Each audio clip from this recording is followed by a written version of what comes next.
Verification of meeting posted. This meeting was posted in accordance with all the rules and laws. Attendance roll call. Here. Here. Ricky. Here. Kevin.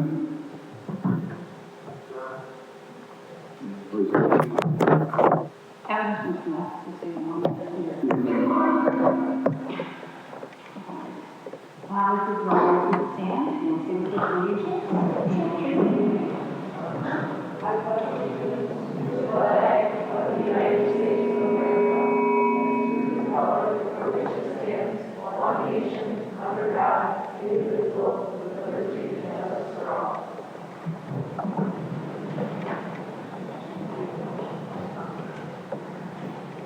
The first thing that's on our agenda is to do our resolutions. Oh, hello, Janet, sorry.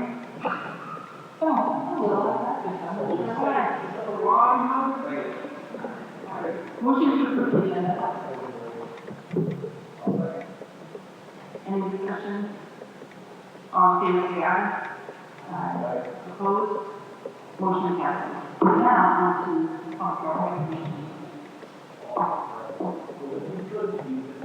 Girls swim team, we step to the front, along our coach. Our girls swim program had a historic season this year, earning a fourth place finish at the state meet held in Waukesha. It was an incredible state meet. It actually came down to the absolute last event, and it was really our players worked so hard, and it came in close, but we needed some teams to fall in different places, and it's one of those where you needed a different school to fall a little bit further off, but couldn't be more proud of the different relays and individual events that led to the success. So we're going to come up front to recognize our girls swimmers.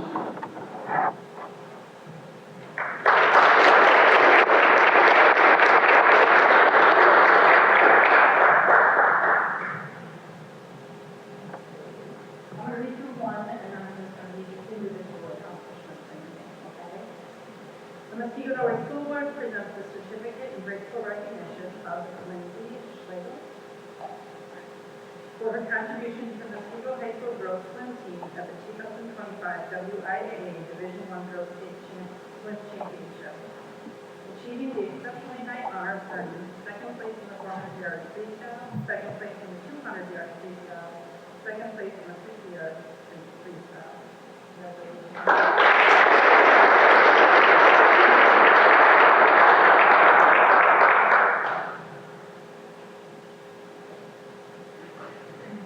Rachel Burton, second place in the 400-yard freestyle relay, second place in the 200-yard freestyle relay.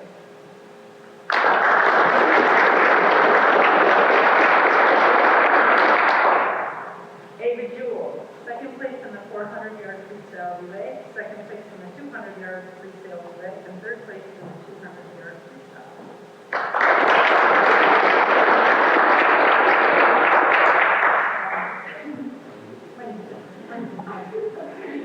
Emerson Meyer, second place in the 400-yard freestyle relay, second place in the 200-yard freestyle relay, third place in the 100-yard backstroke, second place in the 200-yard freestyle.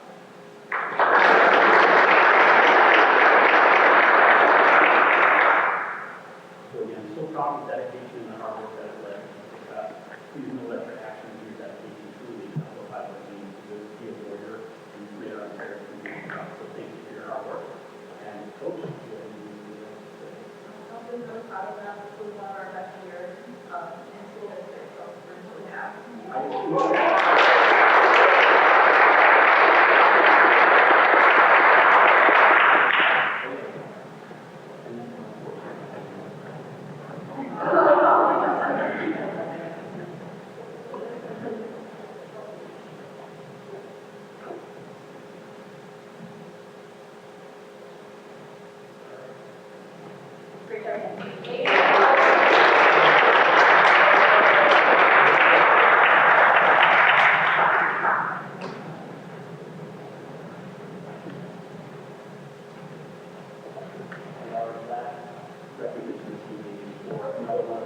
Business partners who has done an incredible job. Our school board had the opportunity to nominate some businesses at the beginning of the year for their school board association.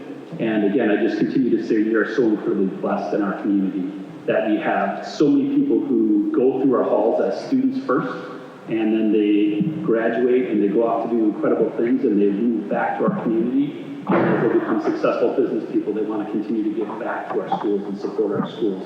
So Jonathan is a proud alumni. I just learned that he graduated in 2014 here, and actually was a two-time state champion in swimming. So it's kind of awesome that we got to see our successful swimmers here. But Jonathan has done so much work around our system and is nominated for his support here specifically at Mill Valley. So Jonathan, thank you so much for your company and the work that you do to support our schools.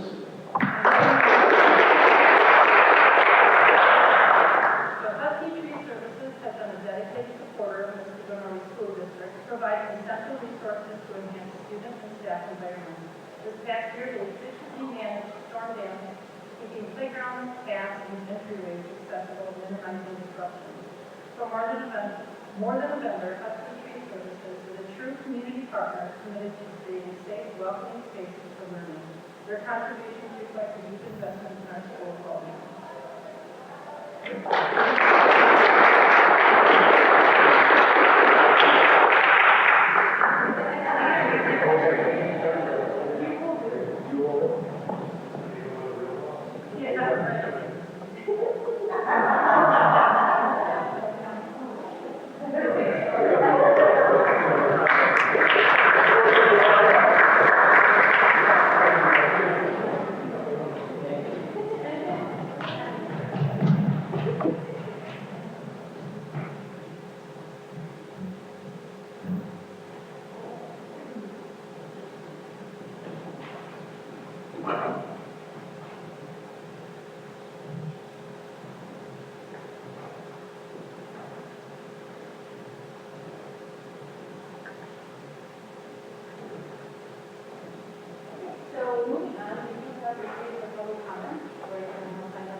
Any discussion or anything that anyone wants individually pulled out for further discussion or individual consideration? No? All in favor say aye. Aye. Opposed? Motion passes.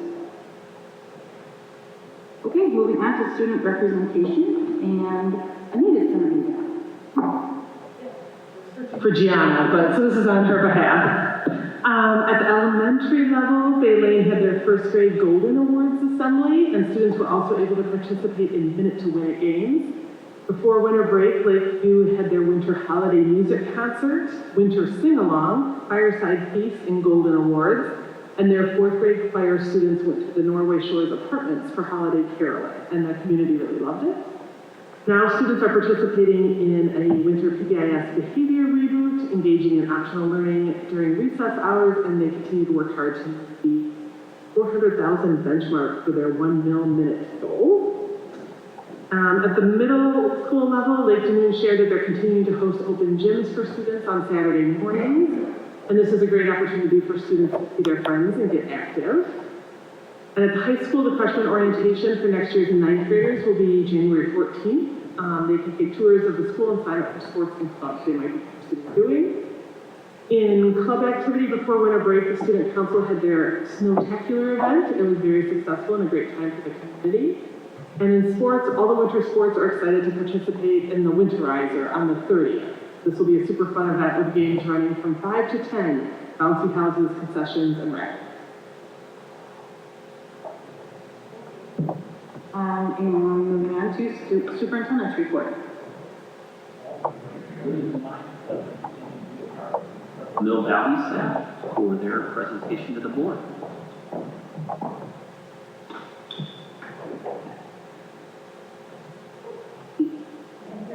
Nope, thank you. All right, hello and welcome. My name is Elise Harris. I'm the proud principal of Mill Valley Elementary, and I'm very excited to get to share with you a bunch of information tonight about our school. You may remember from last year that we began a focus on integrity. So integrity meant for our kiddos choosing the right thing, doing the right thing, even when they don't think an adult is watching. And we continued that through this year. We just added the lens of family to it. Here at Mill Valley, we consider ourselves that family. Students, staff, parents, the larger community make up just part of our family. We need to demonstrate that integrity because we all rely on each other as part of one big family. So we kicked off this school year being a family by doing a little scoop on the family or Full House theme song where we welcomed back our students and families for the 25-26 school year. We also got to introduce the whole staff to everyone through that fun. It started the idea of family way from the beginning. Our staff kicked off the school year intentionally choosing the lens of celebration. If you haven't heard of DeWitt Jones, I encourage you to watch his TED Talk entitled Celebrate What's Right in the World.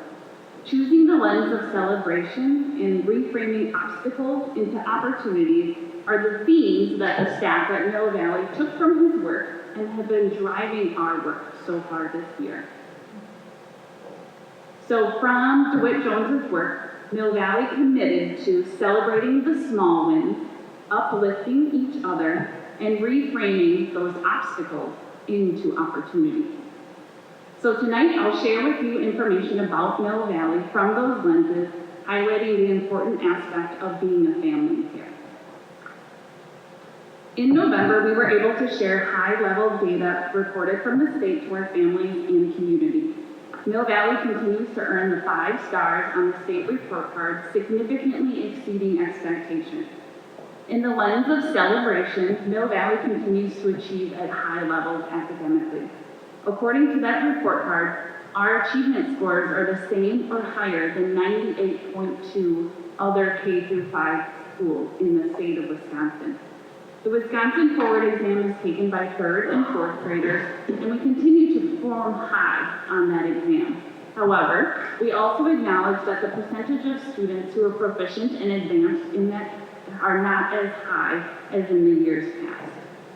A dip like this, though, would be expected through any curriculum shift.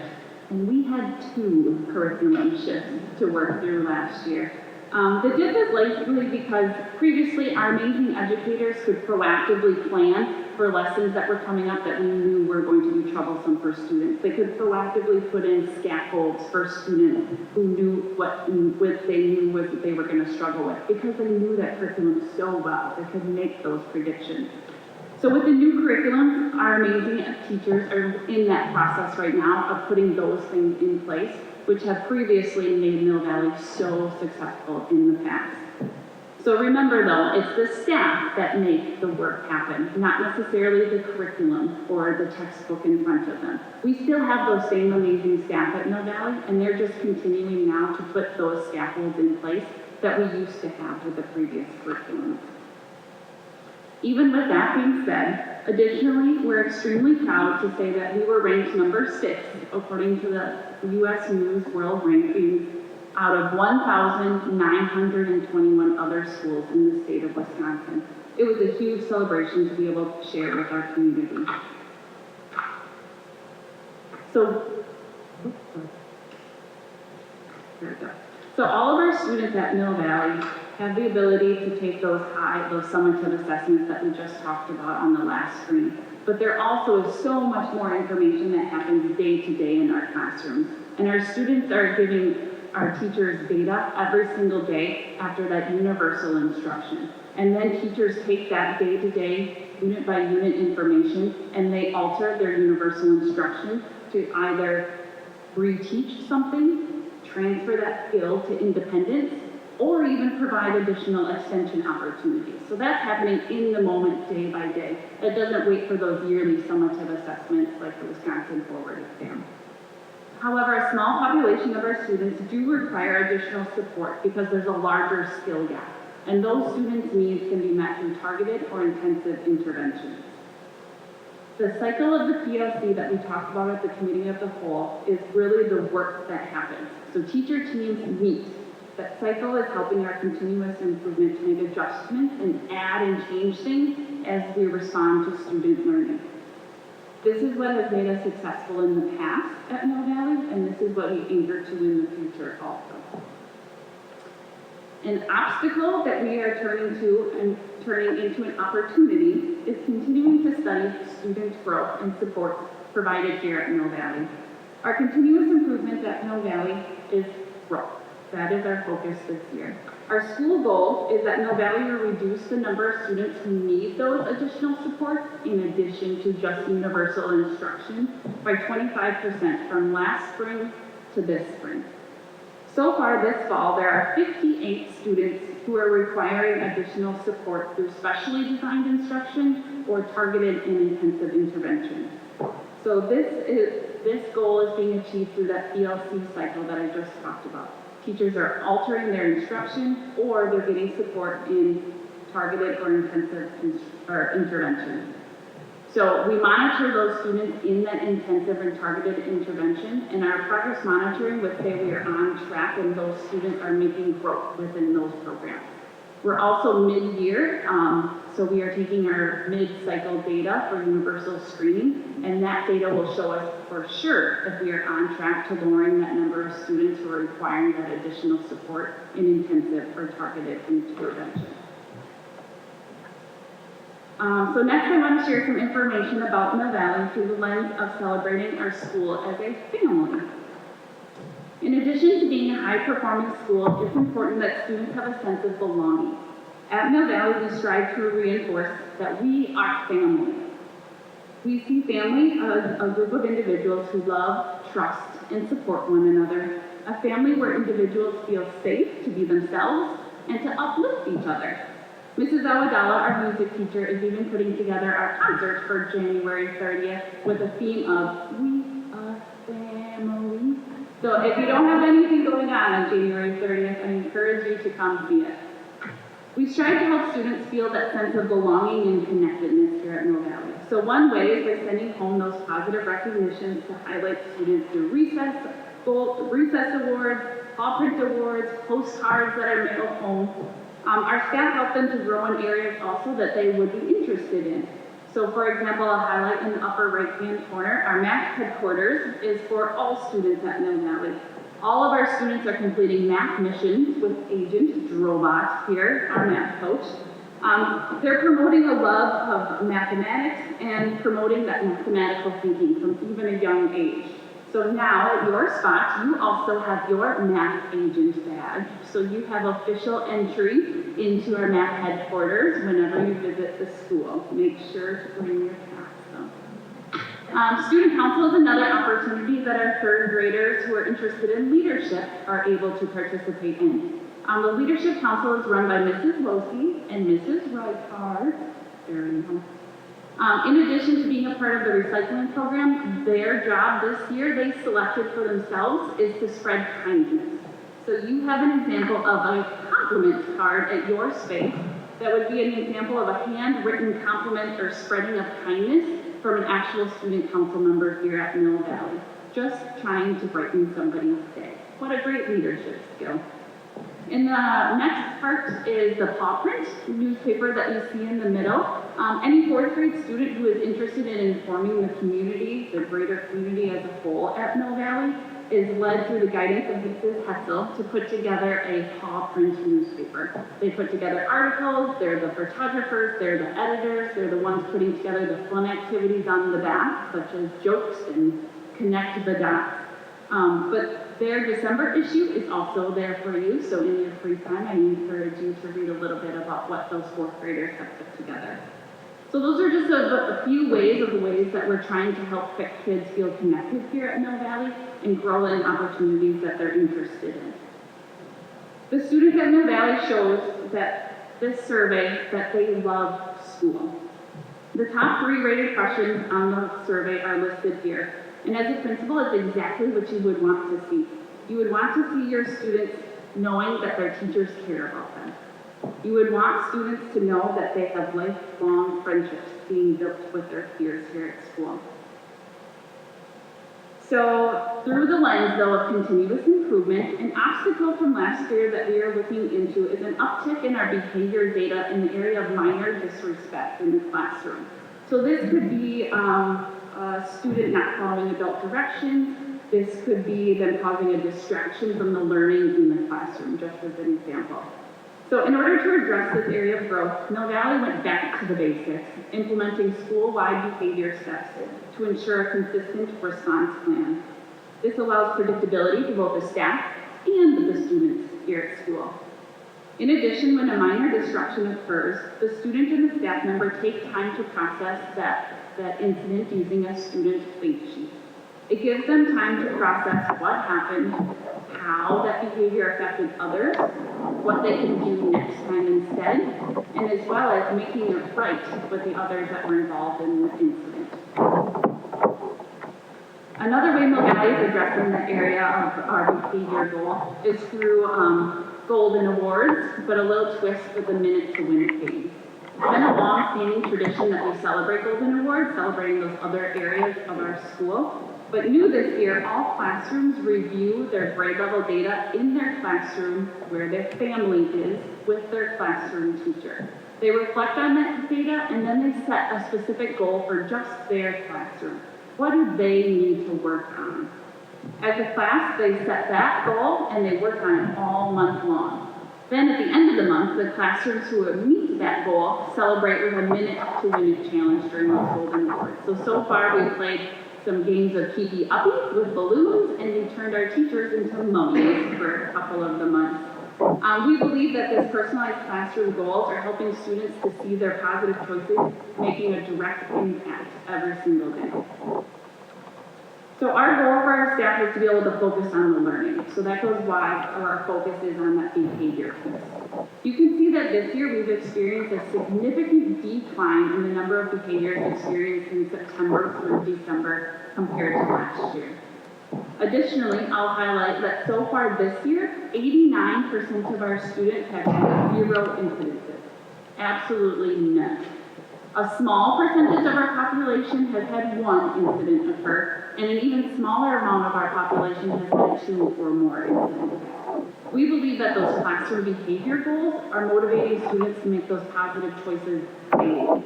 So that's why we have such a large number of students with those 0 incidences. The extremely low percent of students with the 2 or more incidences, we believe is the restorative practices that are utilized in that think sheet reflection with the student and the teacher together, helping them to think through those behaviors so they don't occur again. So overall, there is so much to celebrate at Mill Valley. Connectedness through the lens of the greater community is also a celebration. We have a strong partnership with a very active PTO, or parent-teacher organization at Mill Valley. I'd argue the best PTO around. Their layers of support weave through the entire school. From the highly publicized Color Run, which is raising funds for an inclusive playground, or carrying on the tradition, raising funds for families in need through Coin Wars, to honoring students on their birthday during lunch. This group of ladies is a special group who work tirelessly to build that sense of community within Mill Valley. One of my favorite things that our PTO does is organize events on our no school days.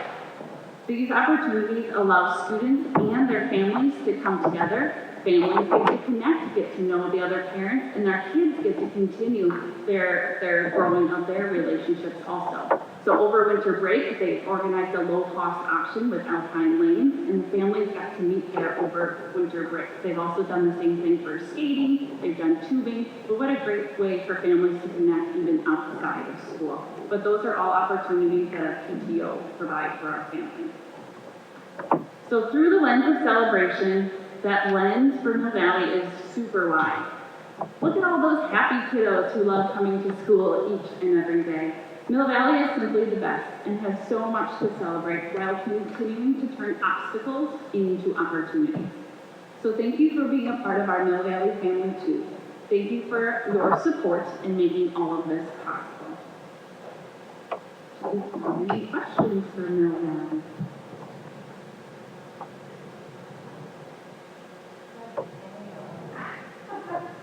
This is, Admiring the 4.65% for feeling that you have a friend at school. Because as far as I know, if you have a connection, there's less likelihood of doing something that they shouldn't be doing or acting out and stuff like that. So I think that's a great person to see. And then I love that the PTO is all involved. That's fair. One of the best. Yeah, every time I come here, they're always putting up a new bulletin board, doing something. Just like one of the staff here. Yeah, right.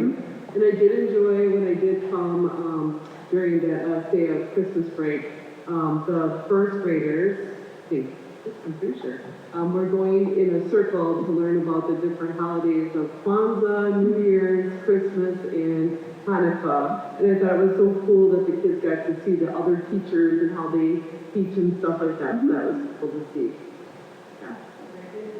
Things happening. Can you go back to the Picture where you have the survey questions. Okay, so there's one you glossed over really fast. And I'm gonna point it out that my principal is a good leader. Silly.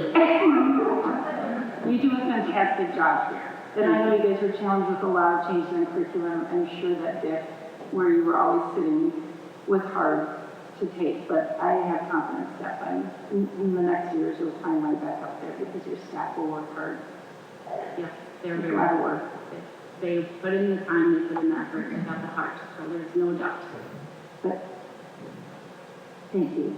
Thank you for being a good leader. Thank you.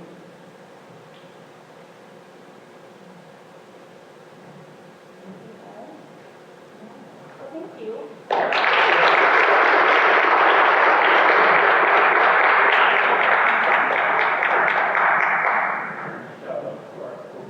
Who are also here and present for the presentation tonight, because a lot of that hard work with the adoption of 2 new curriculums was supported by that incredible team. Service representative as well. So huge shout out to the entire team. You guys have an incredible night.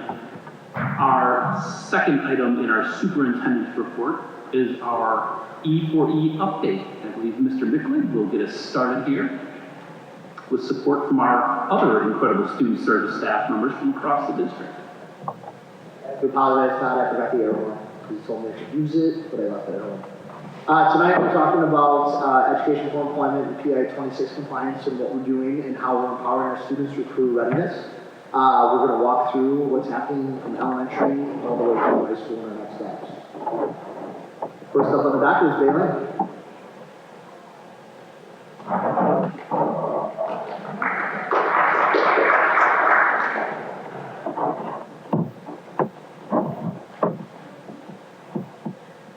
Hello, thank you for having me. My name's Katie Wells. I am the Bay Lane School Counselor, my first year here at Bay Lane. And I'd like to talk to you about Blaze Goes to Work. It's a project that we've started this year. And we have amazing families at Bay Lane, so I've been putting out in the blast who would love to volunteer to bring Blaze to their work. And we've had so many amazing pictures and book reports. This will really help our students at Bay Lane get to see more of that career awareness starting at elementary, which is so important and so exciting. The students love storytelling and visuals, and we're connecting it to, as you can see, the cool career day. So I found in the past that CISA 12 allows for free cool career day for 5K through 5th grade, to have different speakers where they can see. A lot of times it would be like a meteorologist that's actually like at work and you get to see the green screen and everything. And then the kids get to ask questions back via Zoom. Currently that's free, so that's being shared with my teachers so that they can go, as well as sharing that with our other elementary and middle schools to get their involvement too, who would like to join. They also have lots of different career related activities, and it's been really exciting to see all of the great things that we have for Blaze Goes to Work. So they have a work report that they do. They share their title, where they work, the type of training that they need, which is really exciting. College, you get your master's, and then what they like about their job. So what are some things that they are really good at and they really enjoy when they have their careers? And I also love this question about what do you want to be when you're in 4th grade? Because I know a lot of our students will find and develop different interests and different strengths as they grow on. As you can see, we have amazing pictures. Blaze went to Greece, I'm very jealous, as well as New York. And this has also just been a really exciting way to connect with the community. Not only do I get to see these and the kids get to see these beautiful pictures, they get to hear more about our families and get to see Blaze at different jobs and get to read about where he's been and where he can go in the future. So I'm passing around just like a little flat Stanley of Blaze. He has different poses and everything. And we also have just an example of like the instructions that go home to families and what the work report looks like. And we had an amazing parent who gave a mascot service agreement and had it notarized for Blaze. So it is so cool. It gave me so much joy when I watched it. So I hope you have the same amount of joy when you get to see it. And we will be posting all of these great pictures and book reports right around that May time so that it connects with the Cool Career Day. So we're really excited to have that implemented this year. I'm also here on behalf of Dr. Silver for Lakeview and Mill Valley, and she's been doing a wonderful job because we know employers are looking for these soft skills, and she is connecting that through her classroom lessons and individual and small group sessions to really develop and practice these skills with students, and starting that at a young age. We know how much foundation at the younger years can build upon to make these students be their most successful selves. So for example, in her kindergarten and 3rd grade, they're really focusing on growth mindset. You know how much that really leads into having that perseverance and being able to work through barriers and when things aren't working out, going, okay, what will I try next? Understanding the importance of being good listeners and how to use those skills throughout the day with their friends, with their learning, academics, as well as things like building a classroom community, having that adaptability and resilience and great leadership and communication.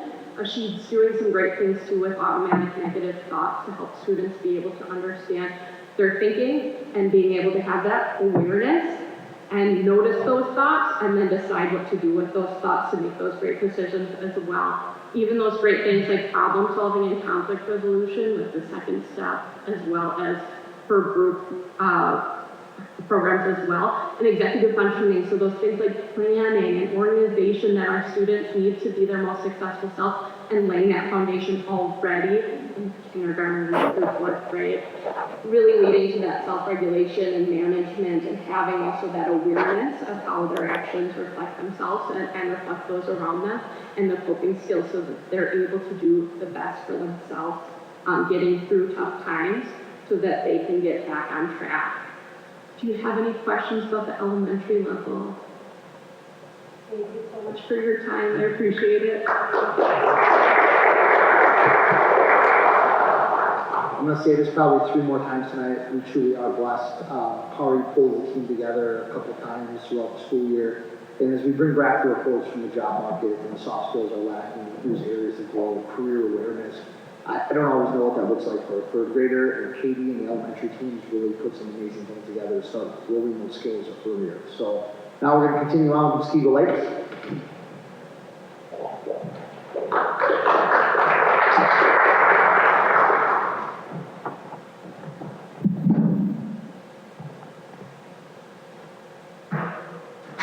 Hello, my name is Kaylee Thompson. I am the new 7th and 8th grade school counselor at Muskego Lakes. And I want to thank you all for the opportunity to share a component of academic and career planning and upbuilding that connects student learning to real-world impact. So tonight we are going to be highlighting our babysitting certification program, which allows students as young as 11 years old to earn a nationally recognized Red Cross babysitting certification. This certification is offered through our 6th grade course called Becoming Independent, which is taught by a certified Red Cross instructor, which follows the national curriculum. This program prepares students for the workforce, builds responsibility and independence, creates early entrepreneurship opportunities, and also gives a student a certification that lasts 99 years. And tonight I am accompanied with Nellie. She is one of our students who received the certification, and shortly she is going to be showing us some of the skills that she learned through this course. So these are the babies that we actually use in class. They're about 7 pounds, and we have to learn a lot of different skills that we have to perform correctly in order to receive our Red Cross certification. So mainly we have to do bottle feeding, spoon feeding, diapering, burping, swaddling, holding, and of course the Heimlich fit. When you're bottle feeding, you want to make sure that you and the baby are both comfortable in the position that you're at. If the baby turns the head or stops sucking, you should stop. You should stop feeding. Then send support the neck to burp. Lightly tap in between your shoulder blades until they're burped. If they don't, then you can try again later. Another really important thing is spoon feeding. When spoon feeding, you want to have them in a more upright position, giving a little bit at a time.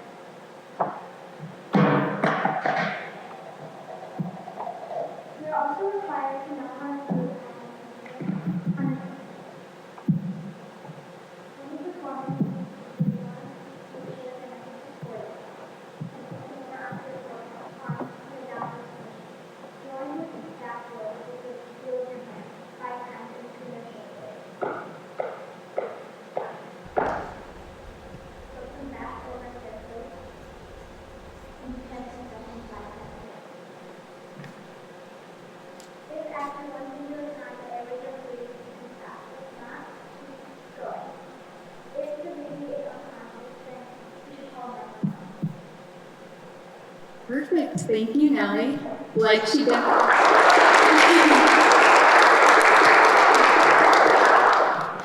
Nellie showed tonight, this course gives students and teaches them the essential babysitting skills that they need to responsibly and safely care for infants and children. Like she showed, they engage in hands-on practice, learn responsible care techniques, and receive training in safety protocols, as well as learn how to build their business skills. So all students are able to participate in this course. Certification is optional, but to become certified, students must demonstrate proficiency in all of these hands-on skills and then pay the Red Cross fee. Once students are certified, they are entered into the National Red Cross Babysitter Database, and then from there, families or parents can look at this database and see that that student is certified. In terms of participation, since 2024, we have about 43 to 46% of our students receiving the certification, and come spring, we have about 66 more students that will be participating in the course.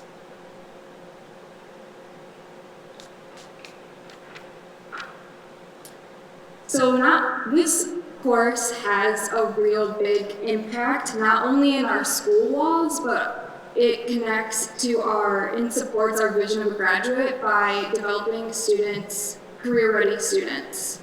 It expands access to safe, reliable childcare in the community. It strengthens independence, confidence, and meaningful contribution to the community. It builds responsibility, communication, and leadership skills for students. And it also teaches students how to start a business and secure their first paid job opportunity. Thanks to this class, I now feel comfortable with performing these skills in my church setting, in the nursery, with little kids. I made these business cards after earning my Red Cross certification. This helps parents feel more confident when hired. The skills I learned in this class have helped a lot. All right, and Nellie is now just going to be handing out her business cards that she has made. This program helps students become capable, trusted, and contributing members of the community. It shows how hands-on learning, safety skills, and career readiness can start early and its lasting impact. So thank you all for supporting opportunities like this for our students.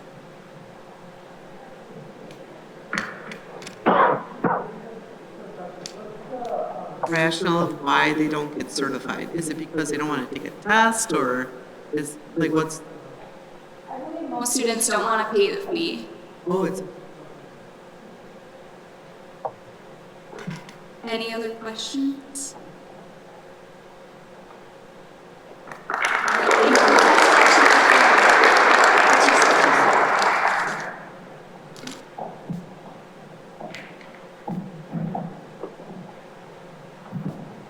Yeah, and as we just tied it all together, as the employers ask for industry recognized certifications, it's amazing to see what Mosquito Lakes is doing to starting that so early. One thing we always work with the high school team about building a resume, there's not always a lot that students have to go with it. So with this, they can start putting in the certification, job experiences, and this young lady's got a business card. So now we have Lake to Noon talking about their. Hi everybody, I'm Laura Dobroff, and it's my 4th year as a school counselor at Lake Danoon. We are incredibly proud to share the work our team has done around academic and career planning and its impact on students. In May, we hosted our first spring showcase night. All of our 6th, 7th, and 8th graders presented their ACP portfolios to their families, sharing their career journey, their career exploration journey. For the small percentage of students whose families couldn't be in attendance, they presented their portfolio to a staff member. So we had essentially 100% student participation in this important ACP process. After conferences, students enjoyed an ice cream social hosted by the PTO, and the night was a huge success. We had a line out the door of students and families excitedly waiting to enter our building at 5 p.m. to share with their families their learning over the past year. This is my first time using this clicker, so, oh, I went back. And then I also wanted to share a couple direct quotes from families. We got a lot of positive feedback around our showcase night, and I wanted to highlight 3 comments from families. One family shared, "We love seeing the time our child spent researching possible career paths. It's really encouraging to see this story happening in middle school instead of high school." Numerous families commented, "We didn't know what our student was interested in until tonight." And what this really gets at is the heart of the importance of ACP and our showcase night. It either starts or it strengthens the conversation between families and their children about the future. And finally, another family highlight was seeing their student present with confidence and understanding the importance of having a plan, which aligns so well with our vision of a graduate. Turn it over to Matt here.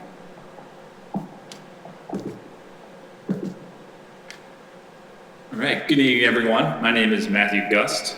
This is my first year as a school counselor at Lake Danoon Middle School. Tonight, we're also highlighting ACP planning and skills in action. We'll start with a brief video showcasing our tech ed and business, marketing, and information technology students working on a collaborative project which culminated in the drop and plop game we'll be distributing out to you. So we have a couple of the games that we encourage you to pass them around. And feel free to open up the box and check out what our questions that everybody created and talk about.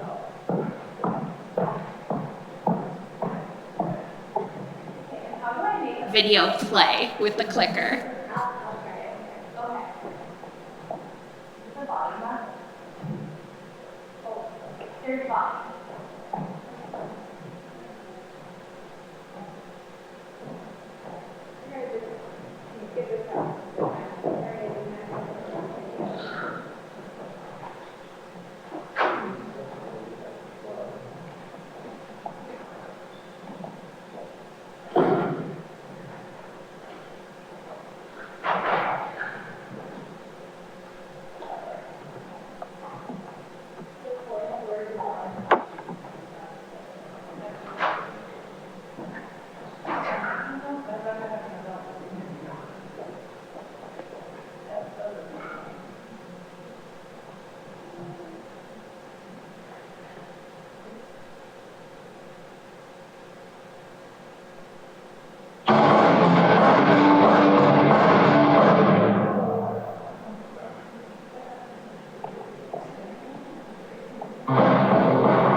To share how this experience is shaping real career path exploration, I'm proud to introduce 8th grade student Adele Suppan to discuss the project's impact on her ACP journey.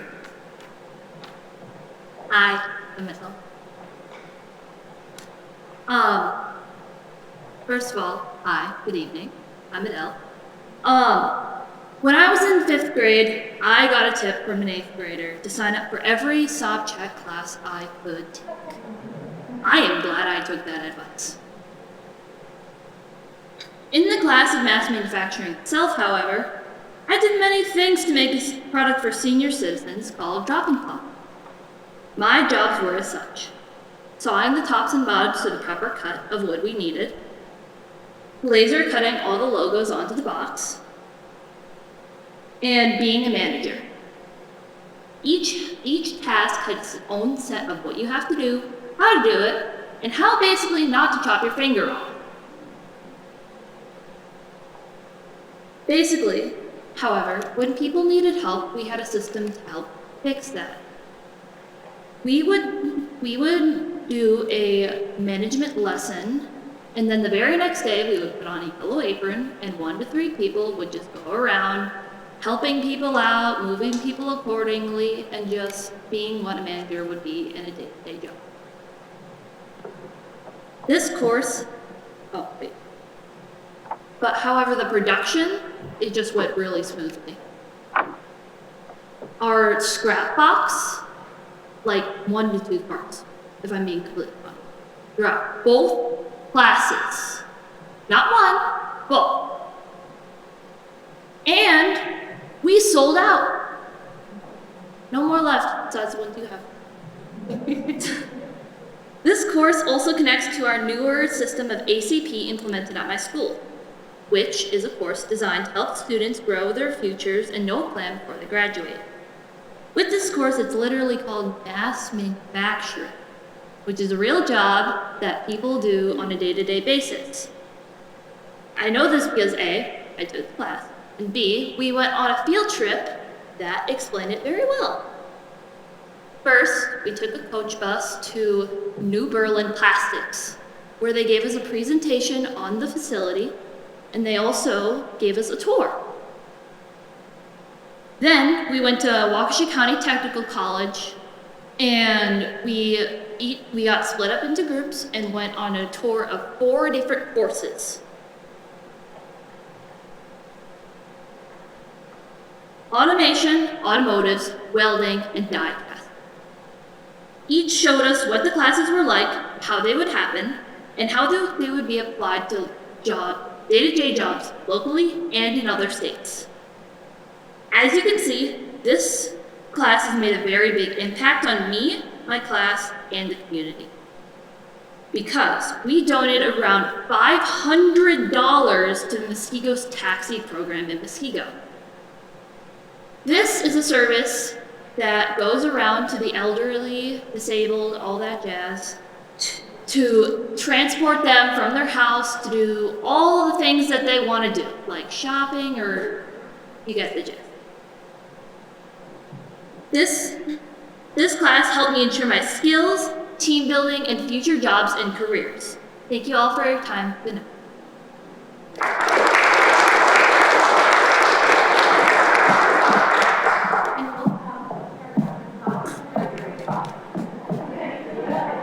One thing I definitely want to highlight, as they talked about with this project, is the connect again with the college career community connections. And the key from this project not only is connecting our school to Muskego Senior Taxi, but it's also connecting our courses cross-departmentally. So we talked a lot about mass manufacturing, but I know we worked with our business classes, we worked with our other teachers throughout Lake Denoon to make that project happen. So it was really amazing to see that happen. And then we also connected with Waukesha County Business Alliance, who hosted and paid for the cost of the tour that she talked about with WCTC and New Berlin Plastics too. So great job. High school team, you're up.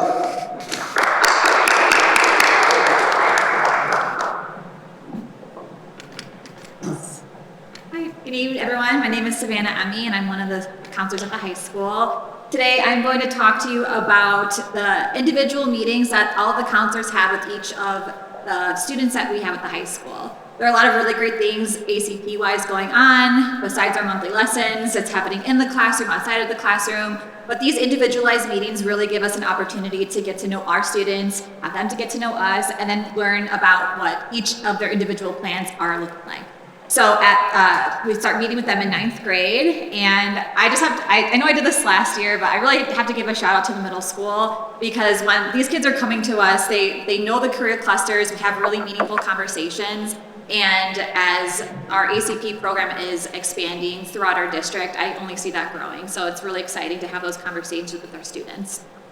I did want to highlight with our 9th graders, we do ask them about involvement in school. We have our freshman meetings around the first month of school, and we had 82% of our students say that they're already involved in a co-curricular club or a sport. So we really are highlighting connectedness in the school setting, in addition to talking about what career clusters or what they're looking about doing after high school. As they transition to upperclassmen, we have our junior meetings. We're currently doing that right now, and we really start working on individualized plans, actionable plans for our students in terms of what they're wanting to do. So these meetings are just really great opportunities to help students pick courses that are aligned with their post-secondary goals, provide them with opportunities, get them connected into the school building, and make sure that they are taking all the opportunities that we do have at the high school. And then this is just some data that we have from our 9th and 10th grade individual meetings. So we do ask them about their career clusters. This is really good data for us to have to kind of stay on top of the trends of what our students are looking for and how it is changing throughout the years. So one of the main career clusters that we have seen across the board is the healthcare field is one of the most popular, and that seemed to stay true. But there has been some shifts in different career clusters as time goes on for our students. So the STEM and the art communications for our freshmen this year, and then also architecture and construction for our sophomores this year. And before I bring up some of our high school students to show ACP happening in the flesh, are there any questions that you all have for our high school team? Yeah.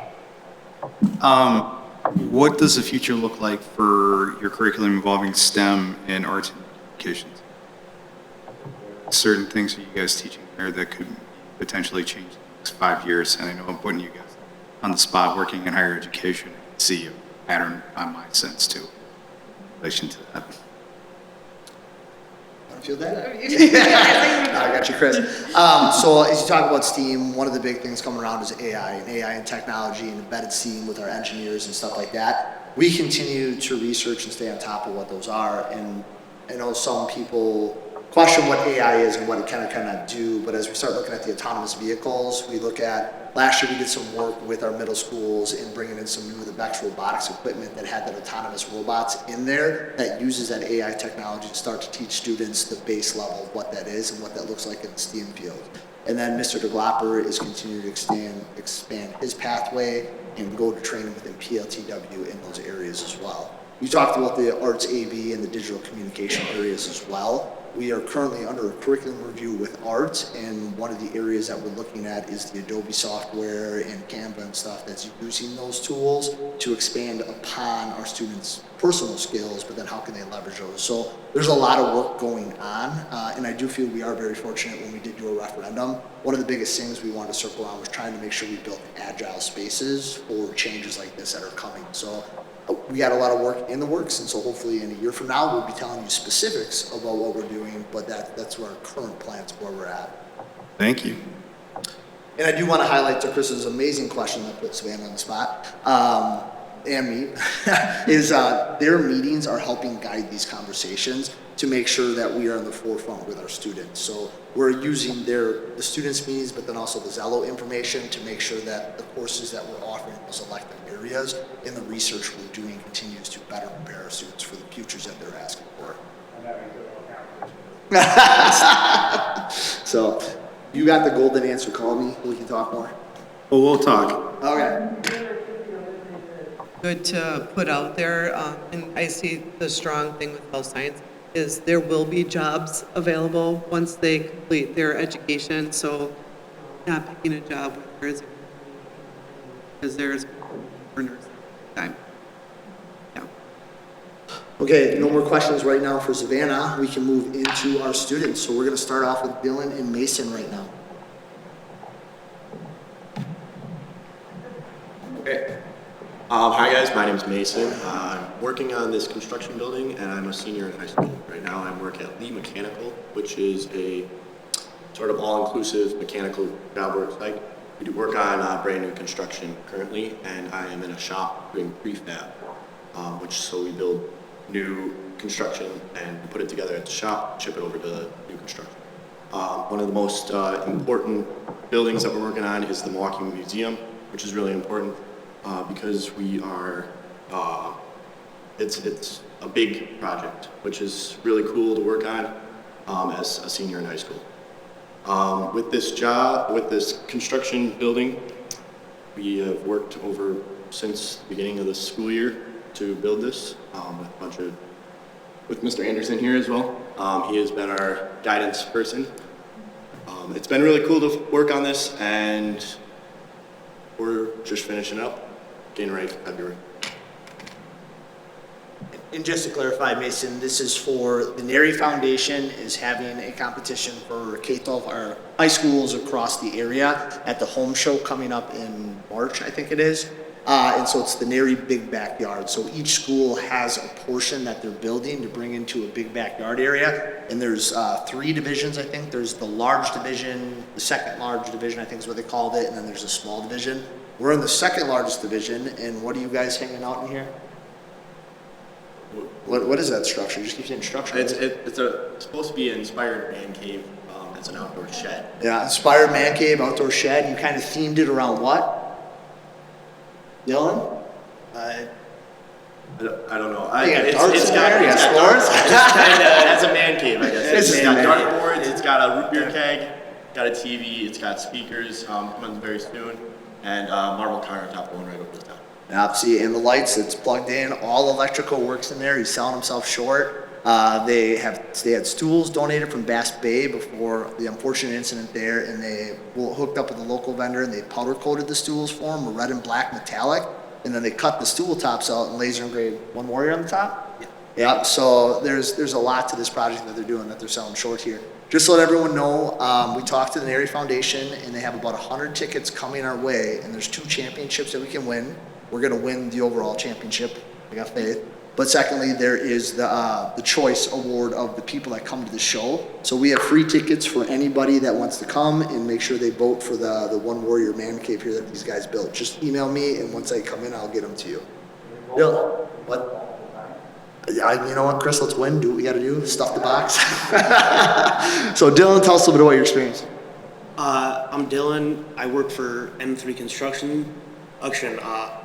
I've been working out in the field on houses, from everything from siding to framing, interior, trim, and pretty much everything that goes in besides any electrical or drywall work,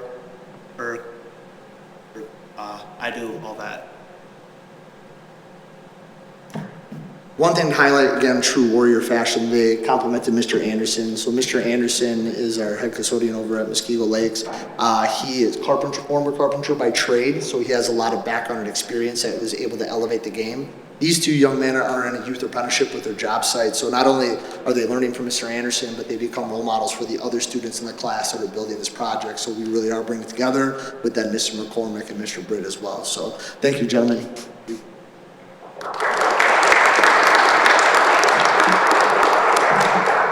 Next up is Emily Johnson. Hi everyone, my name is Emily Johnson and I've been employed at Zeogenics, the biotechnology lab, for about 5 months now. I've been really grateful for this experience. They've offered me a job after high school and it could possibly pay for my college tuition. Thankfully they have paid me for all my hard work. So that was a plus, and I've just really enjoyed it. What is Diogenics? I was calling it Exogenic. Rachel's gonna be mad at me. What is Diogenics? It's a cell and gene therapy lab. They are pretty new. They're building a bunch of different machines to improve healthcare and to be proactive about different diseases. I did sign an NDA, so I don't think I can talk too much about it.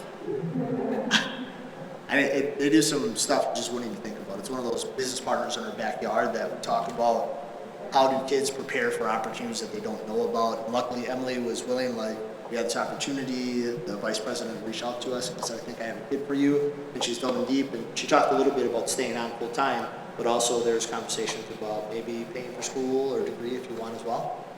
Yeah, so any other questions? Anything else you want to add? Okay, thank you. Grace got it.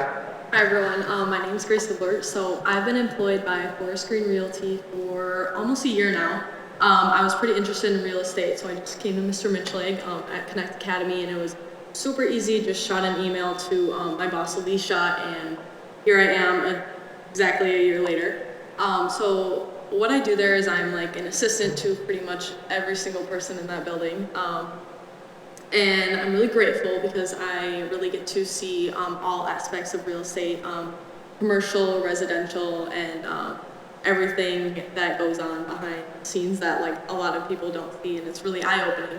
So I'm so glad for this opportunity that I get to have in high school rather than in college or even later on in my life. So Connect Academy has really helped me, and it's been such a beautiful experience that I get to be where I am right now.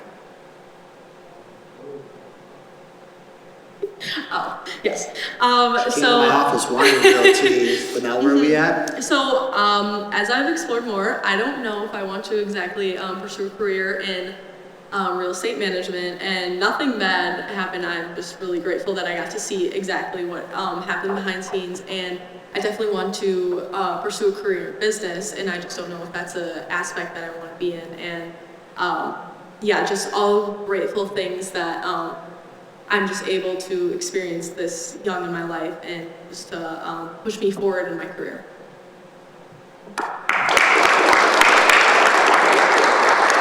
And we were talking, and I wanted to highlight that too. Again, I always say to people, help our students not make the $100,000 mistake and go to college and find out later, like, oh, I don't want to do realty now. And so she was able to get this opportunity to learn experiences, and I was like, oh, maybe I do want to go back to marketing or business. So always want to highlight that. The last thing we wanted to highlight tonight with their students, unfortunately, this young man told us maybe he can get off work, maybe he couldn't get off work, and he's not here, so he couldn't get off of work. So just want to talk a little about William. Mr. Smith came to my office after the career fair and just wanted to highlight a student spotlight after the career fair. And we kind of talk about the networking opportunities that are there to our students and potential opportunities. And for William, that networking led to a future internship. So William went to the presentation speaker, the vice president of the Bucks, and he told them, I want to be an equipment manager. I want to get into that aspect of professional sports. And he connected William with the Milkmen, and he's currently in talks of when he can start to do an internship with the Milkmen this summer. So just wanted to highlight William. Unfortunately, he would have done a way better job telling his story, so I'm just giving you the big overview of where we're at. So, yep, come on up, Paul, there's a mic. There's some of the soft skills that are involved with that too. So William is a sophomore, and you met him Paul, the Milkman, and engage in that conversation and work through that as a 15-year-old. So it wasn't just like connecting, it was also the employability skills that he developed in that process. I do just want to give a continued shout out to all our counselors that are working through the ACP process and how they continue to grow and evolve our students through this. Just felt back to where we were in 2018, I think was the first year I had to present to this team, and wasn't quite sure what I was going to say I'm not talking that much anymore because they're doing just such amazing work. So any questions? I just want to thank you for leading this. I mean, every year that you come, it grows substantially, and it's amazing. And to all the staff that makes this happen, the work that goes into it, and the patience you have to work with all of our students. And thank you to each student that came in tonight. I'm sure you have better things to do. I'm sure you didn't want to come talk in front of us. But thank you, because it really gives us an idea of what happens and how that works. And it's actually quite impressive that you're willing to stand up and talk on a microphone. I know I wasn't going to be doing that at your age. And it's just amazing what you guys accomplish, and I'm super excited for the opportunities that you guys have. It's great. Globally. No, seriously, every time when I'm at a CISA 1 meeting, somebody will come up to me and ask me, what's Jim doing now? Who is he connected with next? So you're definitely a rock star. Like, people really do recognize what you do. Thank you. Raising the value too. Some people, I don't know how, some people still aren't aware, but I keep redirecting them to you. So anybody that comes up with anything that has a question about anything outside of college education, sending them your way, and they're blown away by what they find once they get engaged. So Yeah, I appreciate that. And just 2018, the question asked, how can we help support? Keep redirecting. What I'm finding now is the transition. The next generation is coming. So we haven't worked with them. So I'm having some of those conversations that I had 6, 7, 8 years ago just to get companies re-onboarded because they have new people. So thank you. Keep sending them my way. Yep. Thank you.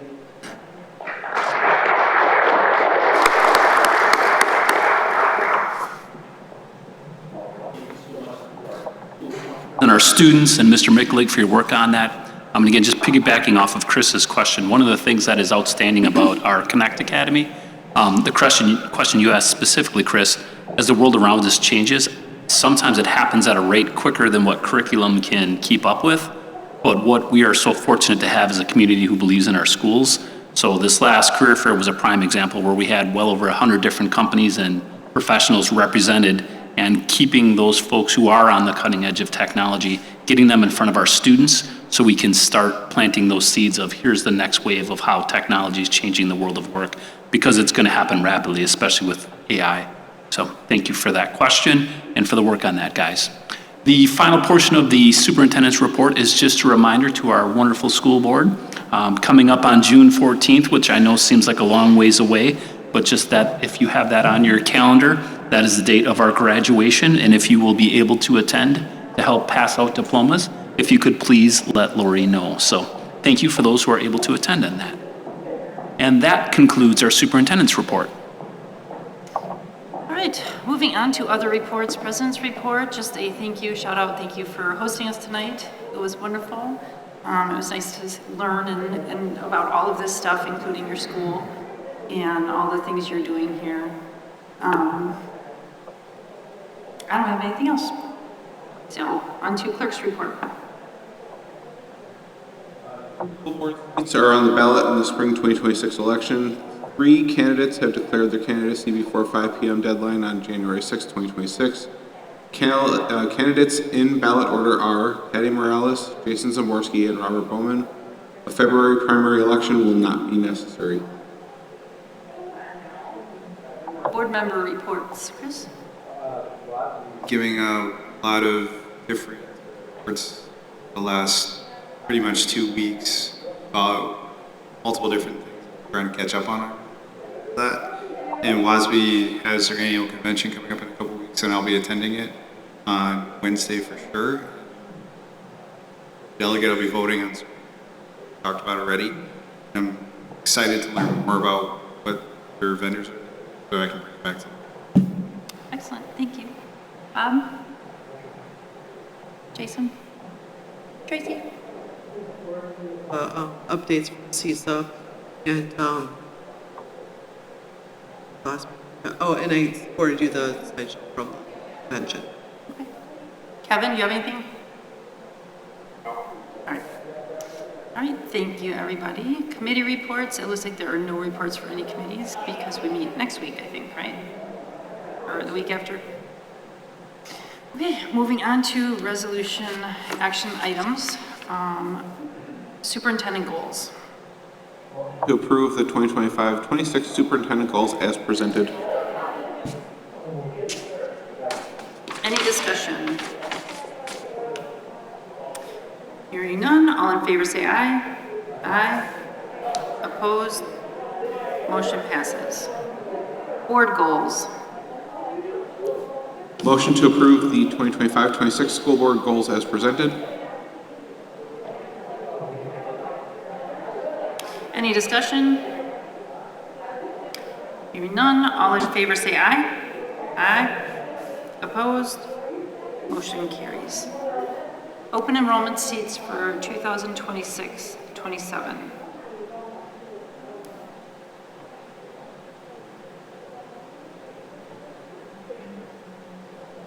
So motion to approve the open enrollment seats as presented. Any discussion?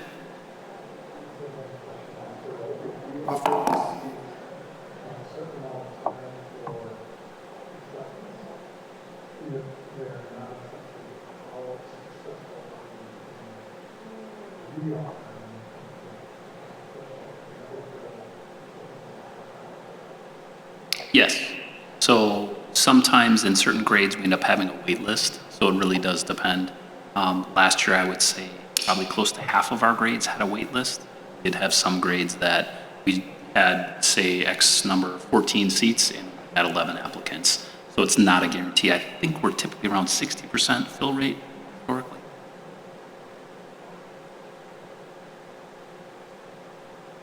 We plan to do a little bit more targeted marketing and advertising of our seats, putting some things in our parent newsletters, asking our parents to speak about it. We're putting up some posters and QR codes in our high school. That is a space that is filled by families with youth sports and activities to try to really promote that concept of that. And we've never promoted it before, so hopefully that helps us. I thought in the past that we've gotten a breakdown by school. Do you have that? As far as like open seats in which school that maybe you could forward to the board at some point? I just see, like, when I look at, I think it was the kindergarten number, that was almost 100 seats that are open, is that right? Numbers right now is just 4K numbers rolled up. So kindergarten registration Okay. starts in February, so February 2nd. So those numbers are low right now because we don't have any resident students registered that didn't attend 4K. Okay. So historically, we've had a larger number of resident students enroll newly with us for 5K that didn't attend 4K. So that number would look like a big discrepancy right now. Yeah. But we keep that held because we get more resident students enrolled. Okay. Okay, that makes sense. Yes. I don't recall seeing that huge of a difference at this meeting Yeah, just before. because registration hasn't started yet. Okay. All right. And you guys bring these back to us at some point, right? In July. Yeah, okay, because I thought we see this twice. Yeah, of course.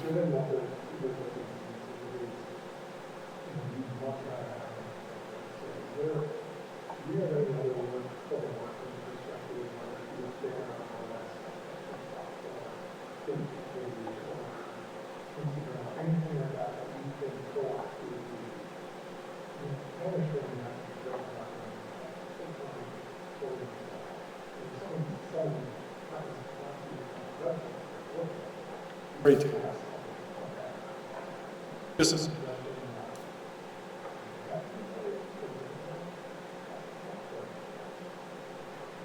Definitely something. Any other questions? All right. All in favor say aye. Aye. Opposed? Motion passes. 2026 MHS Summer Academic Book. Motion to approve the 2026 Muskego High School Summer Academic Guidebook as presented. Any discussion? Hearing none, all in favor say aye. Aye. Opposed? Motion passes. Revised 2026-27 board calendar. Motion to approve the revised 2026-27 board calendar as presented.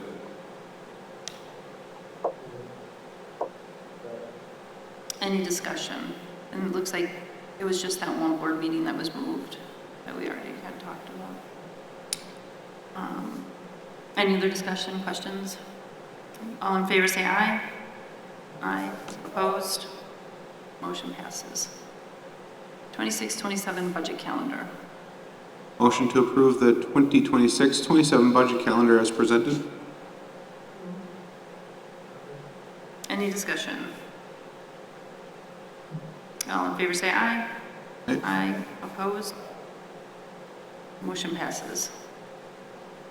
2026 WASB proposed resolutions. Motion to approve the WASB delegate to vote on WASB 2026 proposed resolutions as presented.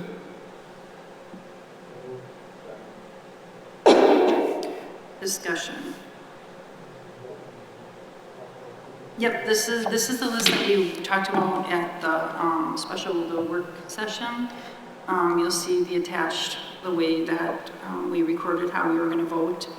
One thing that I did want to bring up is the email that came from Kettle Moraine. Unfortunately, sending it out on a Friday in such short notice, we're not going to have a chance to discuss it, to have an opportunity to make a decision on that before the meeting next week. Hopefully they'll bring it back. What I would like to do is offer an amendment to our motion that would allow our delegate discretion during the meeting there if there are things that are brought up. Because technically, we don't have to get this ahead of time. There could be proposals brought right to the floor, and none of us would know about them until that day. So I think we need to give our delegate discretion to be able to vote on those on that day without our input at that point, just based on how our board works. Because otherwise he wouldn't have direction, so I feel like we need to give that person.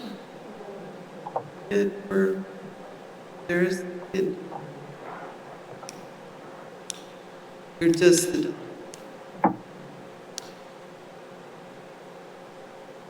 What?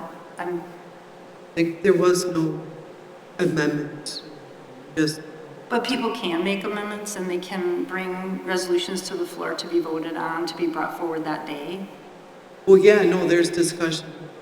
Right, so our delegate would need to, I feel we need to formally give our delegate permission to use discretion when you're there. Act on our behalf. Yes, and act on our behalf. If we have a vote on something and there's some discussion, there can be amendments to the motions that are there. There can be new resolutions that are brought to the floor, and there's discussion that's there that you're going to need to have input on. I mean, I think that's just standard. Well, I think it's not, I don't know that it's written in how we have it set up, so I think that's important for us. And since we started actually going through these resolutions every year as a board, which we had not done before, we're going to make this a regular thing to do this, and then make sure that's a part of our motion always to allow that delegate that discretion at those meetings. It's just similar to you guys giving me discretion if I have to make a decision without you if we don't have a chance. And we did that a lot when we were selling buildings and things like that. And the other thing that I talked to Jason about is that in March, because February we're going to have the state representatives, and that it'll be a regular part of the business services meeting in March to bring back those resolutions to show, so we have a record how we wanted to vote and how the assembly voted, so that we have that record because we haven't ever done that either. And then to talk about what if there's possible proposed resolutions that our group would want to bring forward to the WASB that would fall on the committee or whoever wanted to help out with that too. So I think it's important for us to get more active in the organization as a voice. I have been told that many, many times that for a group in a district like Muskego to get more active and to get more involved would be very helpful in that manner as far as bringing things forward and being a little bit more boisterous than that, so. So the motion then would be to approve the WSB delegate to vote on the WASB 2026 proposed resolutions, as well as have, okay, somebody help me out with wording, as well as have. Motion to approve the WASB delegate to vote on WASB 2026 proposed resolution as presented, as well as delegated discretion to the member to vote according to board priority or board positions. Board positions. The role that. Because we're putting it into a now. No, I get that. I totally get that. But as a delegate at the meeting, he has that discretion, like that's We're just part of not the giving job. it to him formally at that. It's to publicly say that we, as a board, we're putting that trust in him. It doesn't confer his ability to do it. No, he has it. It's a statement that Statement. Does everybody that goes to it know it? No. Does That they're a anybody delegate? that's attending, does anybody that would watch this know that that's his role? That he's a delegate to the WSA conference? Yes. So everybody that watches, they all attend WSB function. Well, and I think it's also important that there's many times where a delegate isn't able to go and we have to send an alternate in. So it is going to give that permission to that person, just like we would. It's a formal way to give permission to that person to speak on our behalf at the delegate, and potentially change a vote of what we had based on conversation that has had there. So we need a motion to the amendment. Make sure I'm doing this right.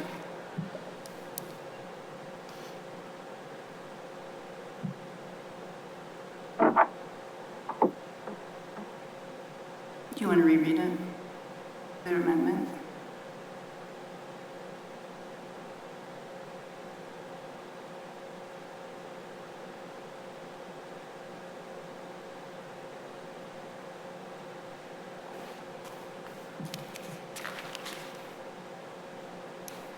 Gotta make sure I do that. Okay, so the amended motion would be motion to approve the WASB delegate to vote on WASB 2026 proposed resolutions as presented and delegate discretion to the member to vote according to board priorities, which would cover if any of those, not that's part of it, but that the understanding that if anything changes in the wording of the resolution, that you would be able to change your vote if it was necessary to meet or proposal. And if new resolutions are brought there, we're able to vote on them. So we need first.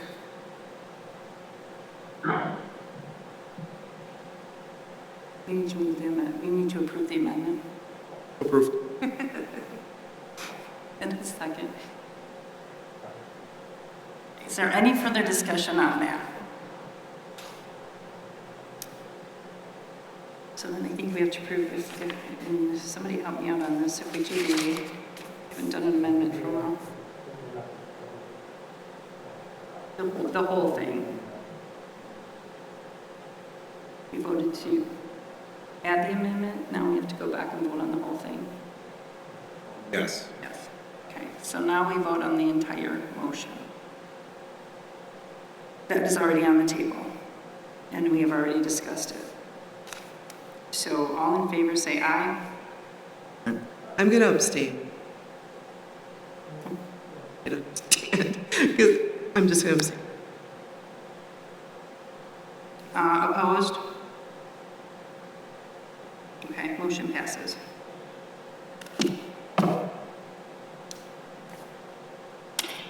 Okay.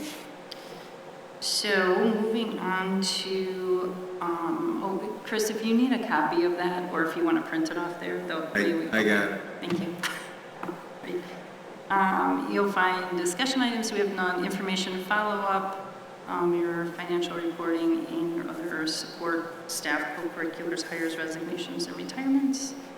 And then we are going to go into voting for a closed session pursuant to Wisconsin statute 19.85 sub 1 sub C, considering employment, promotion, compensation, or performance evaluation data of any public employee over which the governmental body has jurisdiction or exercises responsibility, specifically retirement consideration.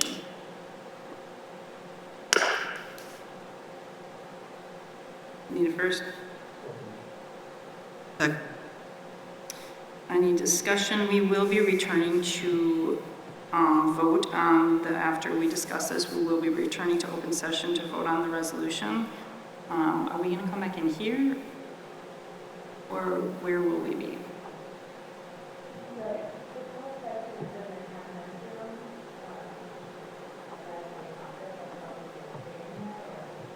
Yeah, I mean, I think if we stayed, if anyone wants to come back, we will be in the conference room at the front of the building so that you guys can clean up in here. I know that's, you don't want to stick around for all that. That is fine. All right, roll call vote. Chris? Yes. Bob? Harry? Yep. Yes. Tracy? Yes. Kevin? All right.